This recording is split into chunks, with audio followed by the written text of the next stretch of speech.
My sister accused me of stealing $7,000 from her wedding card box to cover her honeymoon debt. My parents demanded I pay it back or face jail.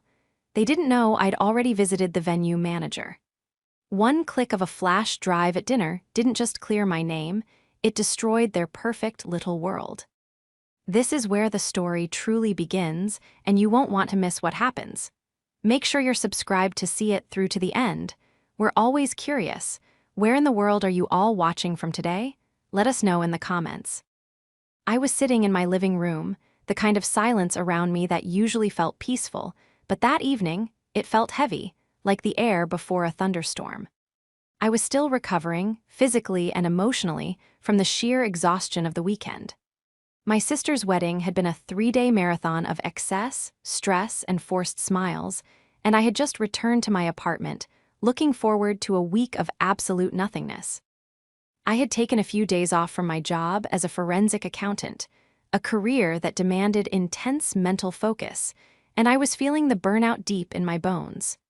I was curled up on the sofa, a heating pad on my lower back, sipping lukewarm tea, when my phone buzzed on the coffee table. It was my father, Christopher. I frowned. We had all just said goodbye a few hours ago. The brunch had wrapped up, they had headed to the airport to see Claire and Ryan off, or so I thought, and I had driven home. A call now usually meant someone had forgotten a suitcase or a flight was delayed. "Hello," I answered, my voice raspy from lack of sleep. "Olivia." The tone of his voice made me sit up straight, the heating pad sliding off my lap. It wasn't the warm, tired voice of a father after a wedding. It was cold. It was the voice he used when he was speaking to a telemarketer or a mechanic he suspected was overcharging him. It was a voice devoid of affection. "Dad, is everything okay? Did Claire and Ryan get off all right?" "Don't," he snapped. The single word was like a whip crack. "Don't pretend, Olivia. I am sitting here with your mother and your sister. We are at the house. Claire didn't get on the plane." My heart hammered a strange rhythm against my ribs. "Why? What happened? Is she sick?" "She's sick, all right," Christopher said, his voice shaking with a suppressed rage I had never heard directed at me before. Sick that her own sister would do something this low.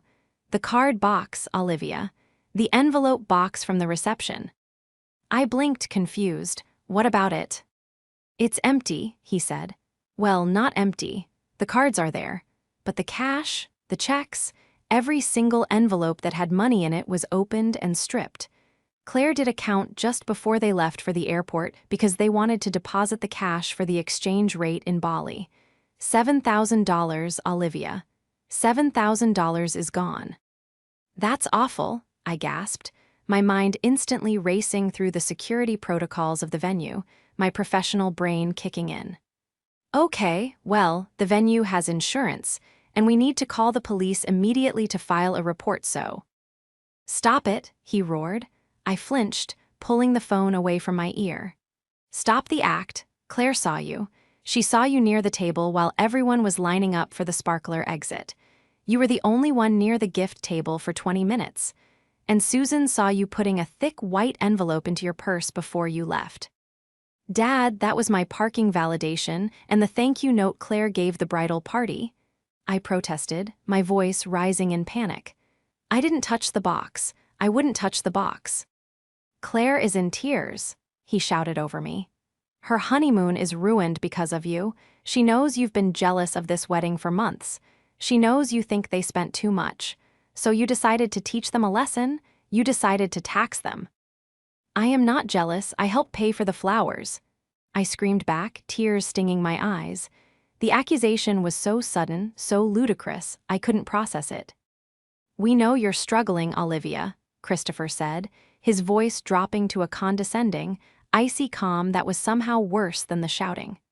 "We know city life is expensive, but stealing from your sister on her wedding day, that is a sickness." "I am not struggling. I make 6 figures, Dad. I don't need Claire's money." "Then you should have no problem paying it back," he said finality. "We expect the full $7,000 transferred to Claire's account by tomorrow morning. If it's not there, I am not just cutting you off, Olivia. I will support Claire in filing a police report against you. Do not test me on this." The line went dead.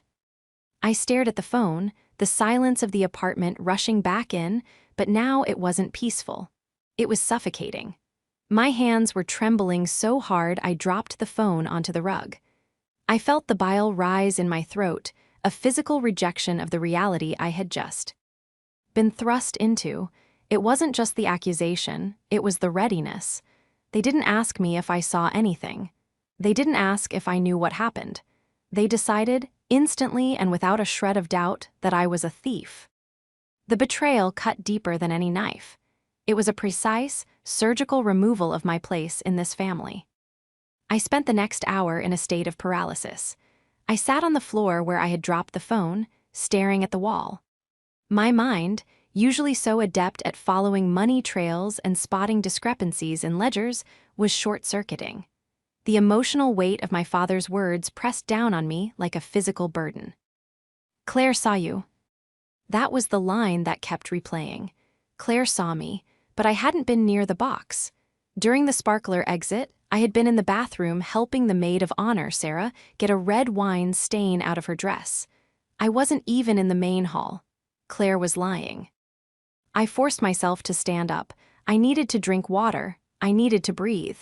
As I stood in my kitchen, filling a glass with shaking hands, my phone buzzed again. A text message, then another, then a third. I looked at the screen. "Susan, Mom, I am heartbroken, Olivia. I always knew you were sneaky, ever since you were a child and hid those cookies, but I never thought you would become a criminal. Fix this. Claire, I can't believe you. Ryan is devastated. We have to cancel our flights. I hope you're happy. You've always been a bitter, jealous bitch. Send the money, or I swear to God, I will ruin your career. I know your firm doesn't like employees with theft charges. Christopher, Dad, I meant what I said. Tomorrow morning, 9 a.m., or I call the sheriff." I read the text from my mother again. "I always knew you were sneaky." The memory hit me like a physical blow. The cookie incident she was referencing happened when I was 6 years old. Claire, then 3, had eaten an entire sleeve of Oreos and thrown up on the carpet. When Mom came in screaming, Claire had pointed a chubby finger at me and cried. I was grounded for a week. I had never eaten a single cookie. That was the dynamic. That had always been the dynamic. Claire was the light, the joy, the fragile princess. I was the older one, the responsible one, the one who could take it. And apparently, the sneaky one. I felt a wave of nausea so strong I had to lean over the sink. They truly believed this. It wasn't just anger. It was a confirmed bias they had held for decades, just waiting for a reason to surface. I paced the length of my small apartment. My instinct was to fold, to pay the money just to make it stop. $7,000 was a lot, but I had it in savings. I could transfer it, apologize for a crime I didn't commit, and try to salvage my relationship with them. That's what the old Olivia would have done. The Olivia who just wanted peace. But then I looked at Claire's text again. I will ruin your career. She wasn't just hurting, she was threatening my livelihood, my license, everything I had built on my own without their help. I stopped pacing. I took a deep breath, the air hissing through my teeth. I walked over to my desk and opened my laptop. I wasn't a scared little girl anymore. I was a forensic accountant. I uncovered fraud for a living. I dealt with liars who were far more sophisticated than my sister and her husband. I logged into my email and found the correspondence chain from the wedding planning. Because, of course, I had been the one to handle the venue contract initially. Claire had been too overwhelmed with the dress shopping, so I had put down the deposit on my credit card, which they eventually paid back, partially, and I had been the point of contact for the logistics. I pulled up the contract for the Grandview estate. It was a high-end, historic venue. Expensive, exclusive, and because of the valuable art on the walls and the historic nature of the property, highly secured. I scanned the clauses: liability, catering, noise ordinance. There it was, Clause 14B, security and surveillance. For the protection of the property and guests, The Grandview estate maintains 24-hour high-definition video surveillance of all public areas, including the foyer, ballroom, and gift intake areas. Footage is retained for 30 days. A cold, hard resolve settled in my stomach, replacing the nausea. My family thought they had me cornered. They thought I was the same scapegoat I had been at 6 years old, defenseless against Claire's crocodile tears. They were so busy constructing their narrative of the jealous, stealing sister that they had forgotten one crucial thing. I didn't just attend the wedding, I read the fine print. I picked up my phone. I wasn't going to call my dad. I wasn't going to call Claire. I dialed the number for the venue manager, a woman named Linda whom I had befriended during the months of planning. It was late, but I knew she often worked in the office until midnight after weekend eve. NTS. The phone rang twice. Grandview Estate, Linda speaking. Linda, it's Olivia, Claire's sister. Olivia, hi honey. Did you leave something behind? We have a pair of sunglasses here that might be yours. No, Linda, I said, my voice steady, cold, and professional. I didn't leave anything, but apparently something was taken. I need you to do me a massive favor. I need you to pull the footage from camera 4, the one facing the gift table, between 9:00 p.m. and 10:30 p.m. last night. There was a pause. Is everything okay? Is this a police matter? Not yet, I said, eyeing the clock.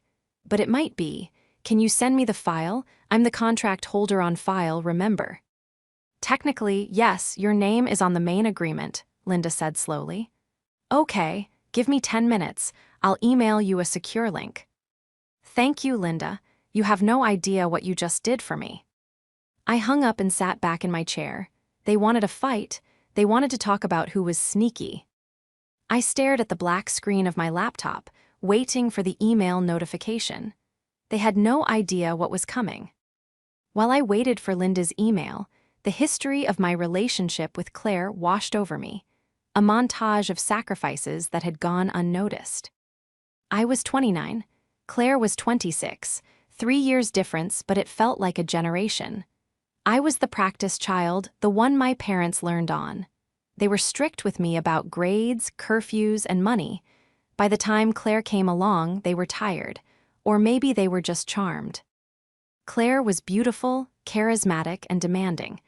She had a way of looking at you with wide, watery eyes that made you feel like a monster if you denied her anything. Growing up, if she broke a toy, she got a new one. If I broke a toy, I was told to take better care of my possessions. When I was in college, I worked 2 jobs to pay for my tuition so I wouldn't have to ask Mom and Dad for loans. When Claire went to college, Dad paid her rent for a luxury off-campus apartment because the dorms gave her anxiety. And I had accepted it. I loved her. She was my little sister. I defended her. When she got into credit card debt at 22, I gave her $2,000 to pay it off so Dad wouldn't find out. When she crashed her car because she was texting, I drove her to work for 3 weeks. But the shift happened when she met Ryan. Ryan was 30, a consultant with a vague job description, a leased BMW, and a smile that didn't reach his eyes. He was obsessed with image. From the moment he entered the family, he amplified Claire's worst traits. Her desire for nice things turned into a hunger for status. Her occasional selfishness turned into entitlement. The wedding planning had been a nightmare.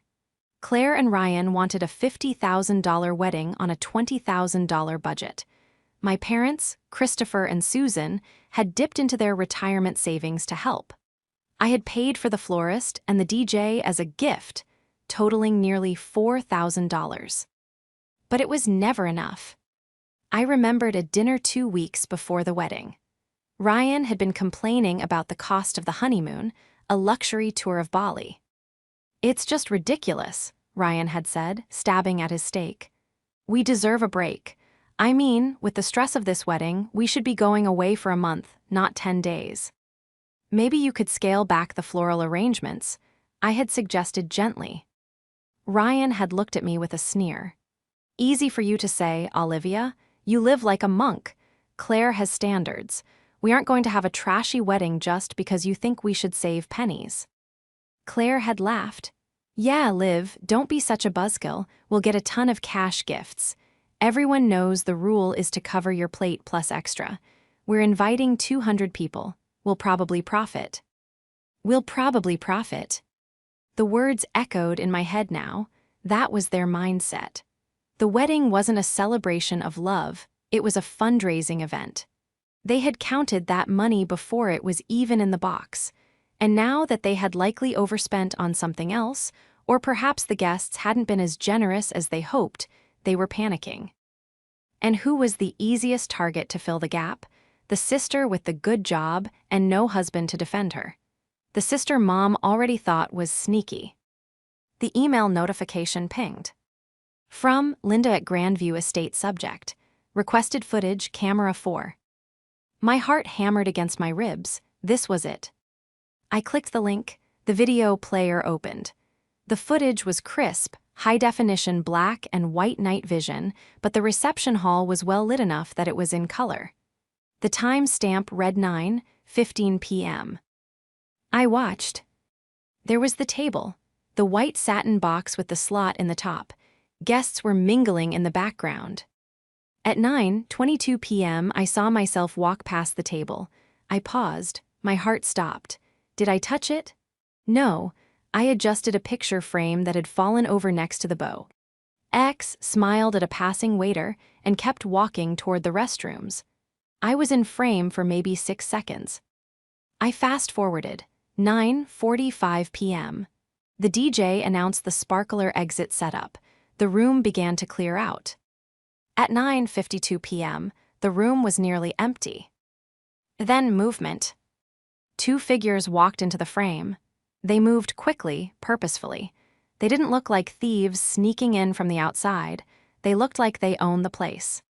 One of them was wearing a white wedding dress. I hit pause. I zoomed in. It was Claire, and right next to her, holding a large tote bag that usually held her change of shoes, was Ryan. I pressed play. I watched as my sister, the weeping victim, the heartbroken bride, lifted the lid of the box. It wasn't locked. The decorative latch was just for show. She began grabbing handfuls of envelopes. She was ripping them open, frantically. Ryan was standing guard, looking toward the door. He said something to her. She snapped back, shoving cash into the tote bag. She threw the empty envelopes back into the box, but then Ryan shook his head. He grabbed a handful of the empty envelopes and shoved them into his jacket pockets, likely to dispose of them later so it wouldn't look obvious that they had been opened on the spot. But they left enough inside to make it look tampered with rather than emptied. It took them 3 minutes. At 9:56 p.m., they smoothed their clothes. Claire checked her makeup in the reflection of the window. Ryan kissed her on the forehead, patted the bag which was now bulging with cash, and they walked out toward the sparkler exit to be cheered by the very people they were stealing from. I sat back, the air leaving my lungs in a rush. They didn't just steal the money. They stole it from themselves to hide it, likely from my parents, or perhaps to hoard it away from joint accounts, or maybe just to stage a theft to claim insurance. Or, and this was the sickest part, to double dip. If they claimed it was stolen and blamed me, my parents would force me to repay the $7,000.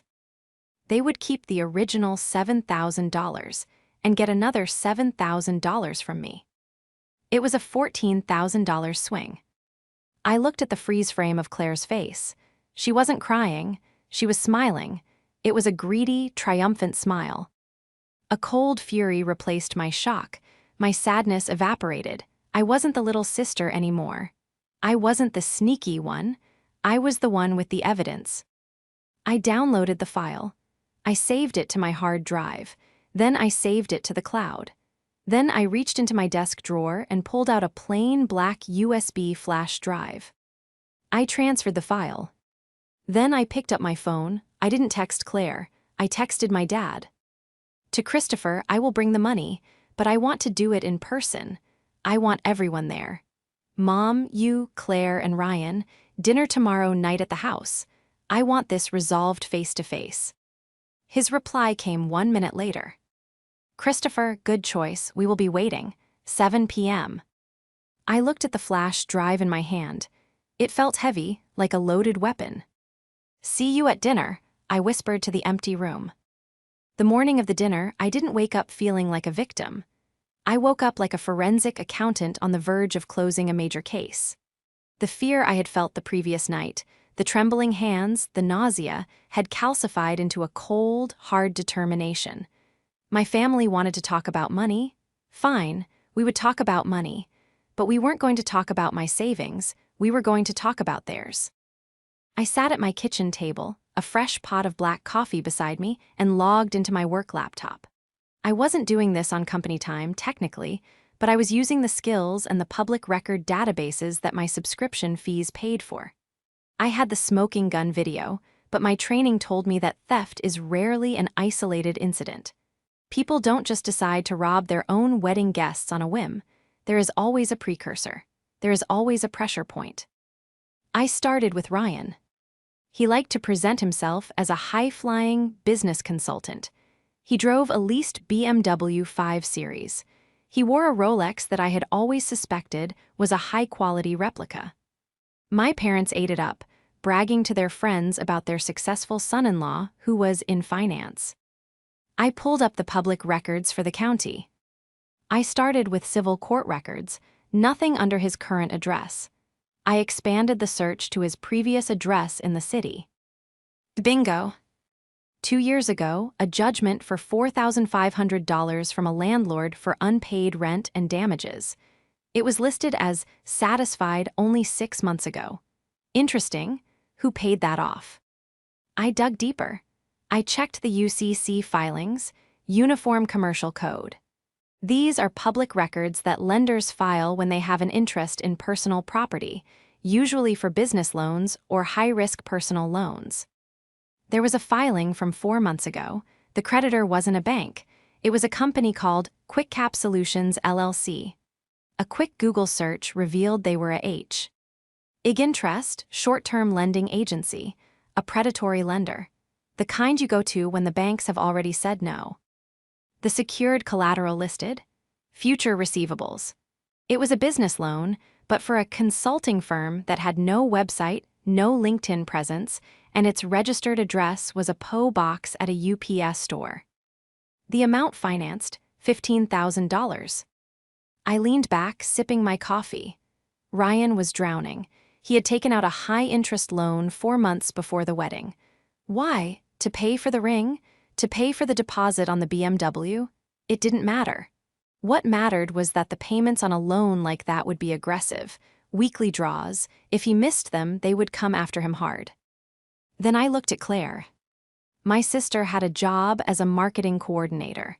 It paid decent money, maybe $55K a year. But her credit report, which I couldn't access legally without permission, wasn't necessary to see the pattern.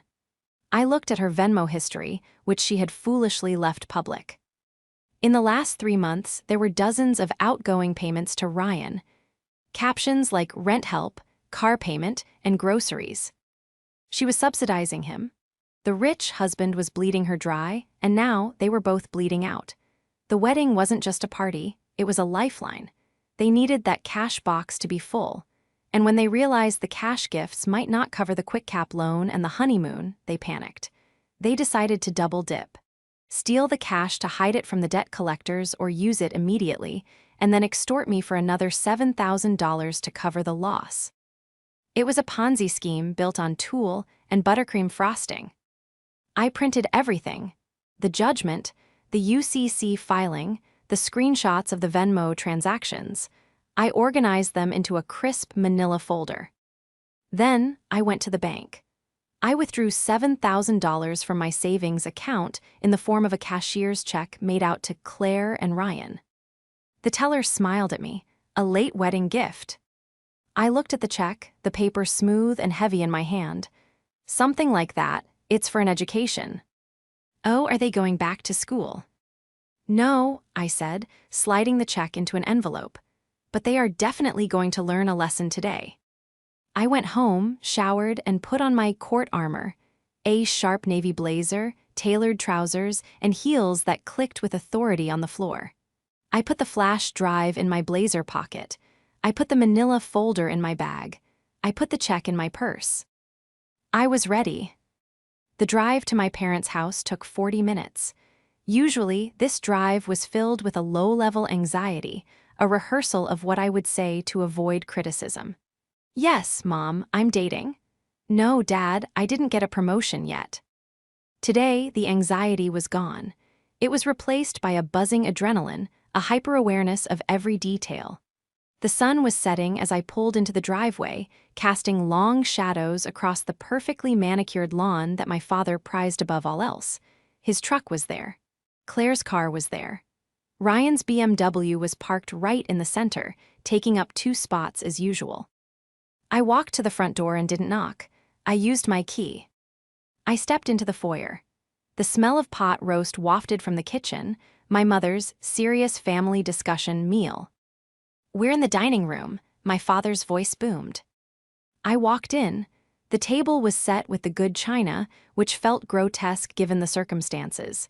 My father sat at the head of the table. My mother was on his right. Claire and Ryan were seated across from the empty chair meant for me. Claire looked like a tragedy.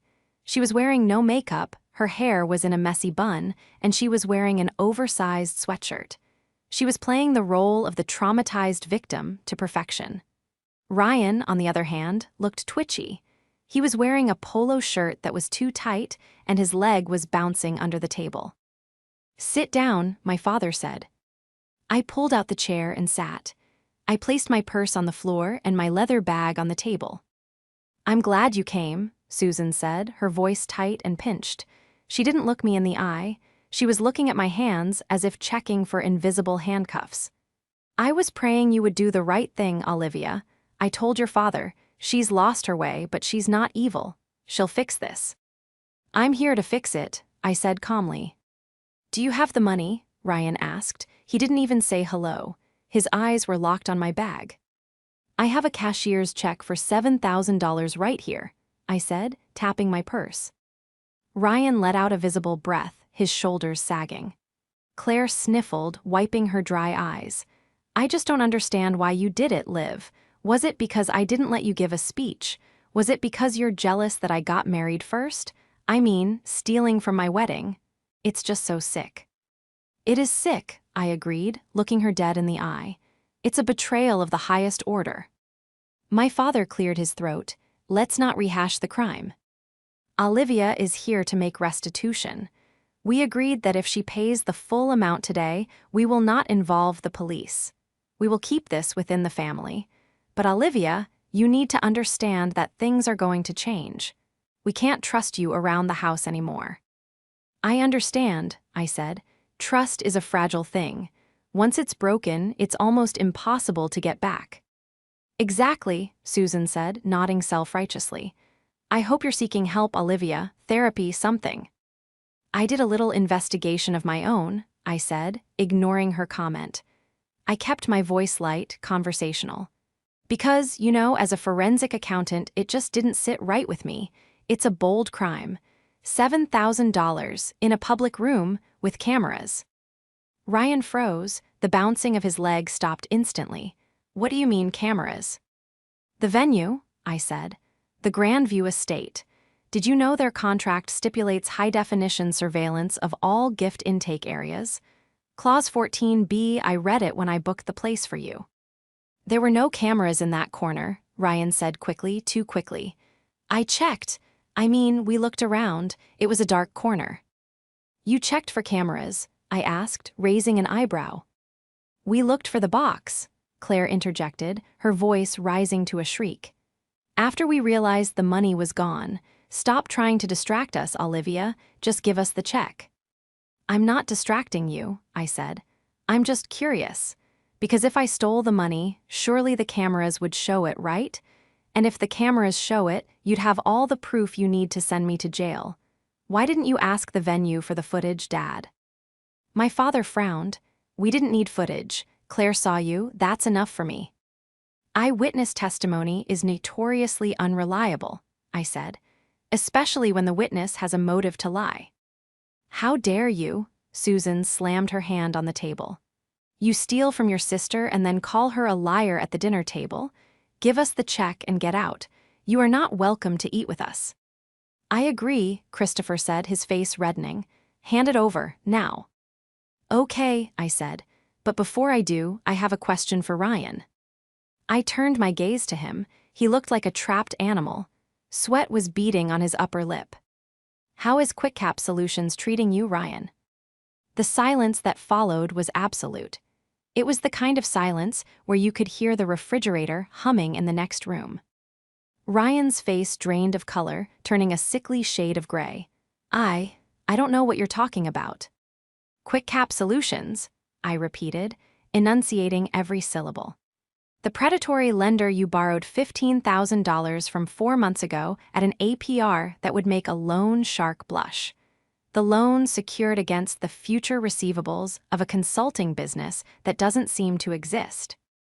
That's a lie, Claire snapped, though her eyes darted nervously to her husband. Ryan is successful. He doesn't need loans like that. Really? I reached into my bag and pulled out the manila folder.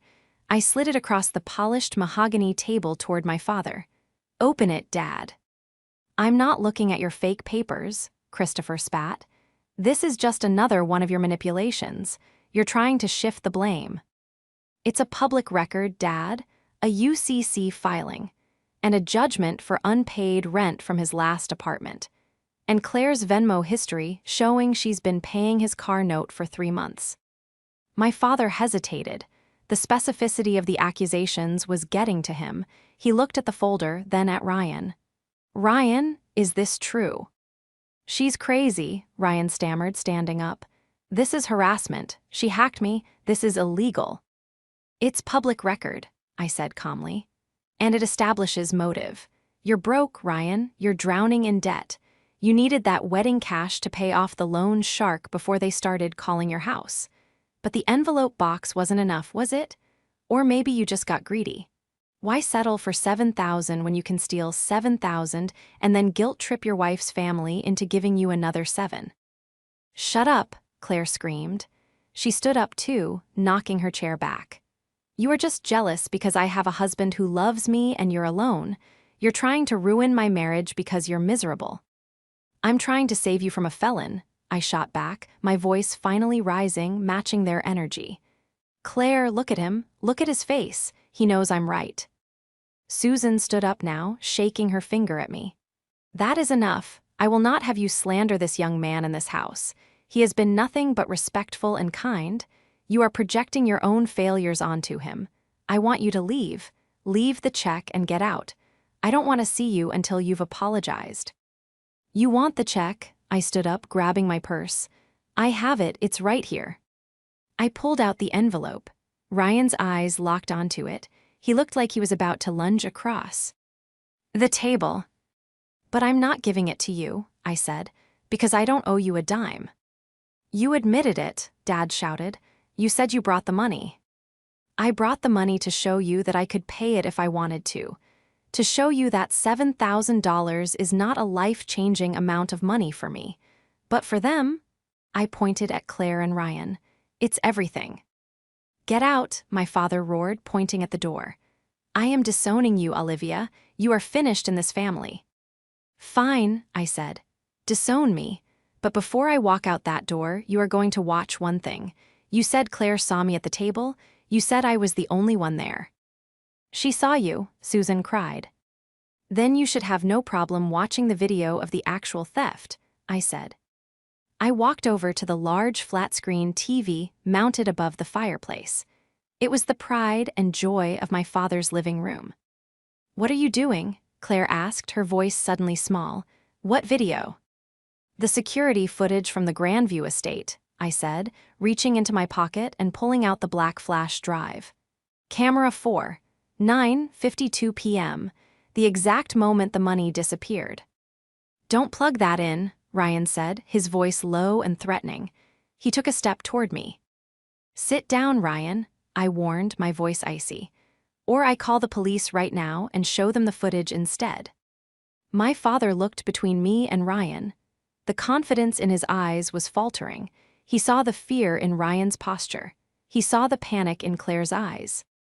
"Let her play it," Christopher said quietly. "Bob, no," Susan protested. "It's just going to be some trick." "I want to see it," Christopher said, his voice hardening. "If she's lying, we'll know in 10 seconds. Play it, Olivia." I plugged the drive into the USB port on the side of the TV. The screen flickered to life. The folder popped up. I selected the file labeled Evidence Cam 4, MP4. The loading circle spun for a second. "Prepare yourselves," I said, stepping back from the TV so they had a clear view.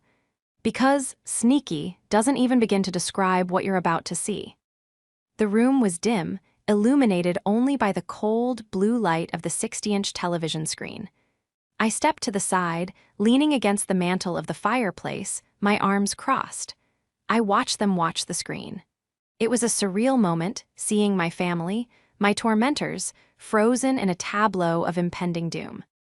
On the screen, the timestamp read 9:51:45 p.m. The reception hall was largely empty, the tables cluttered with empty glasses and crumpled napkins. The DJ's lights were still swirling in the background, casting long, moving shadows across the dance floor. "This is ridiculous," Claire muttered, her voice trembling. She had sat back down in her chair, perhaps seeking stability, and picked up her fork, stabbing nervously at a piece of roast beef on her plate as if eating would normalize the situation. "There's nothing to see.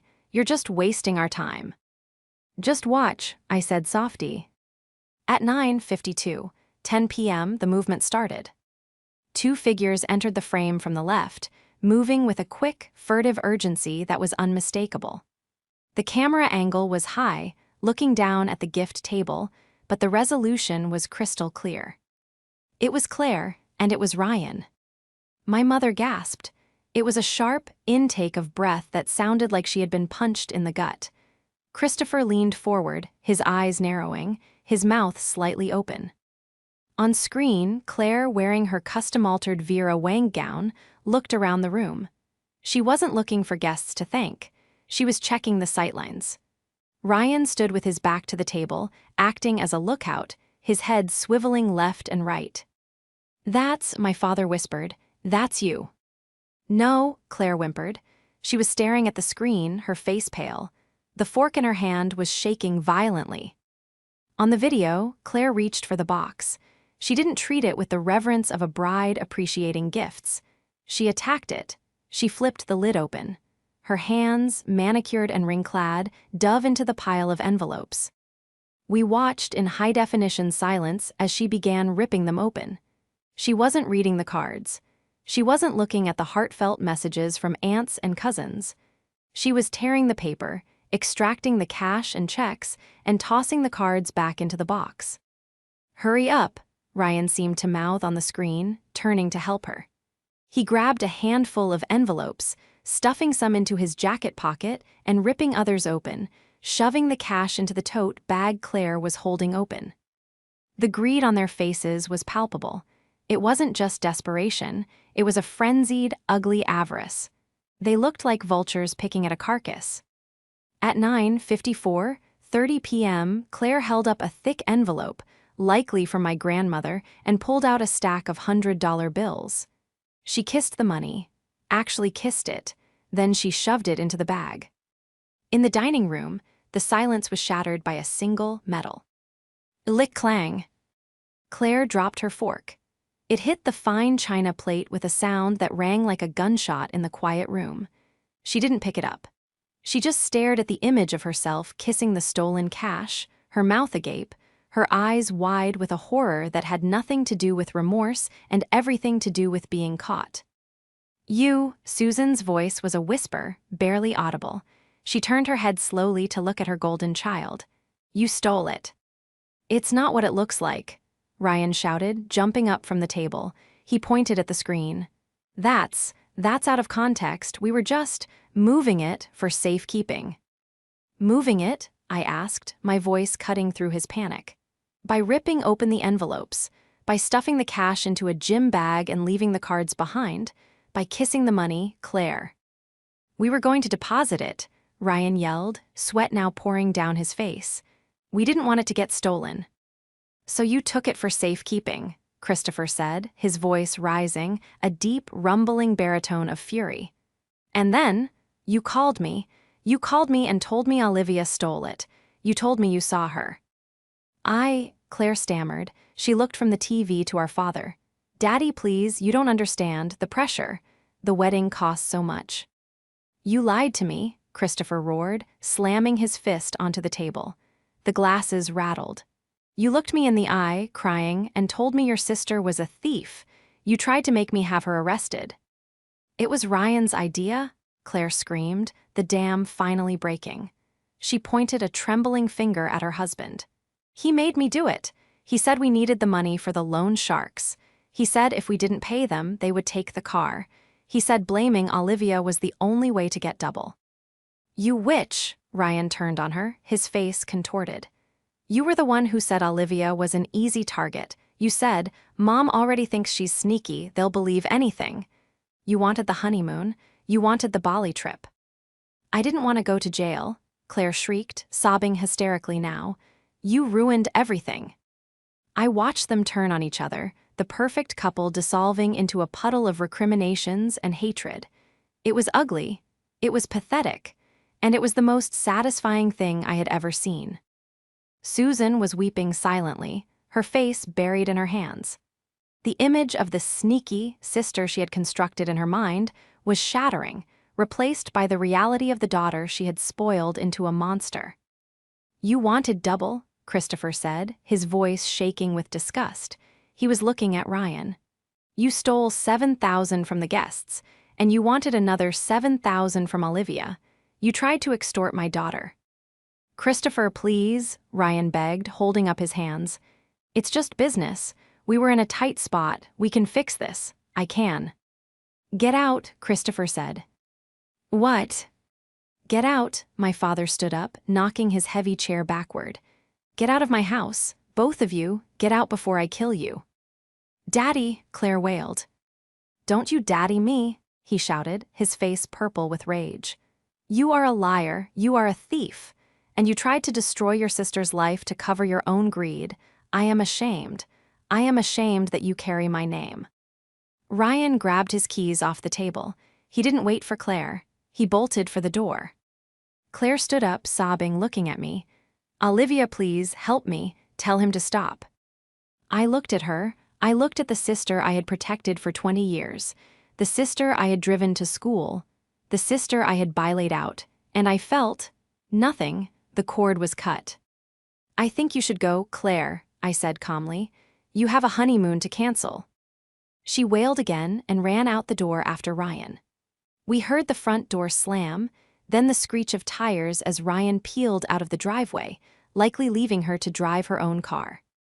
The silence returned to the dining room, but now it was filled with the wreckage of a family. I walked over to the TV and pulled out the flash drive. The screen went black. I turned to my parents. They were both staring at the empty chairs where the golden couple had just been sitting. Susan looked up at me, her eyes red and swollen. Olivia, she whispered, I don't know what to say. You don't have to say anything, I said, picking up my purse. You already said it all. You said I was sneaky. You said I was jealous. You said you knew I was capable of this. We were wrong, Christopher said, his voice hoarse. He looked old suddenly. The fight had drained out of him. We were so wrong. I am so sorry, Olivia. I know you are, I said. But sorry doesn't fix the fact that you were ready to send me to jail yesterday. You didn't ask me for my side. You didn't hesitate. You just believed the worst of me because it was easier than believing the truth about them. I walked to the door. Wait, Susan said, standing up unsteadily. Where are you going? Stay, P. Lise, let us make you dinner. Let us talk. I looked at the pot roast on the table, the serious talk meal. I have a dinner reservation, I lied, with people who know I don't steal. Olivia, please, Dad said, don't leave like this. I'm not leaving like this, Dad, I said, opening the front door. I'm leaving with my head up, and I'm leaving with my $7,000. I stepped out into the cool night air. Behind me, I heard my mother burst into fresh tears. I didn't look back. The fallout was swift, brutal, and entirely public. I didn't have to leak the video. I didn't have to ruin Claire's reputation. She did it herself. Or rather, the truth did. 3 days after the dinner, Ryan's BMW was repossessed from the driveway of the apartment complex where they lived. It happened in broad daylight, and a neighbor, one of the bridesmaids, actually saw it and posted about it in the group chat. The facade of the wealthy consultant crumbled overnight. The quick-cap loan shark didn't care about family drama. They just wanted their money. When Ryan couldn't pay, they garnished his wages from the temp agency he was actually working for, not the consulting firm he claimed to own. Claire and Ryan filed for annulment 4 weeks later. Apparently, once the money ran out and the lies were exposed, there wasn't much love left to sustain them. Ryan tried to blame Claire for the theft idea in court to avoid liability for the venue security breach, which Linda, the manager, had reported to the police after I told her the truth, but the judge wasn't impressed. They were both ordered to complete community service and pay a fine for the theft, though since the victims were technically themselves and their guests, no jail time was served. However, the social sentence was lifelong. As for my parents, they tried. Oh, they tried hard. My mother sent flowers. My father sent a check for $5,000 as an apology gift. I returned the check. I donated the flowers to a nursing home. I didn't cut them off completely. That would have required an emotional energy I didn't want to spend. Instead, I placed them in a box, much like the evidence folder. I engaged with them on my terms. I visited on holidays for a few hours. I was polite. I was successful, but I was distant. The dynamic had shifted permanently. They no longer criticized my career or my single status. They walked on eggshells around me, terrified that I would leave again. They had lost their golden child, and they knew they were one wrong move away from losing their spare. Susan eventually admitted to me, months later, that she had started therapy. She told me she was working on understanding why she had pitted us against each other. I wanted Claire to be the version of me that was happy, she said, and I wanted you to be the version of me that was strong. I punished you for your strength. It was a start, but forgiveness is a long road, and I wasn't in a rush to walk it. 6 months later, I was promoted to senior partner at my firm. The celebration dinner was at a high-end steakhouse downtown. I invited a few friends and colleagues. As we were ordering, my phone buzzed. It was a text from Claire. "Claire, hey Liv, I know you hate me, but I'm really struggling. Ryan left me with all the debt. I'm living in a studio apartment and eating ramen. Can I borrow $500 just for groceries? I promise I'll pay you back." I looked at the message. I remembered the little girl who ate the cookies and blamed me. I remembered the bride who kissed the stolen money. I remembered the sister who told me she would ruin my career. I didn't feel anger. I didn't feel pity. I just felt clarity. I typed a reply. "Me, I think you should ask Mom and Dad. They always had a soft spot for your stories." Then I blocked the number. I put the phone face down on the table and looked up at my friends. The waiter arrived with a bottle of champagne. "What are we celebrating specifically?" one of my colleagues asked, raising her glass. I smiled, a genuine, unburdened smile that reached my eyes. "We're celebrating balance," I said, clinking my glass against hers. "And the fact that the ledger is finally clear."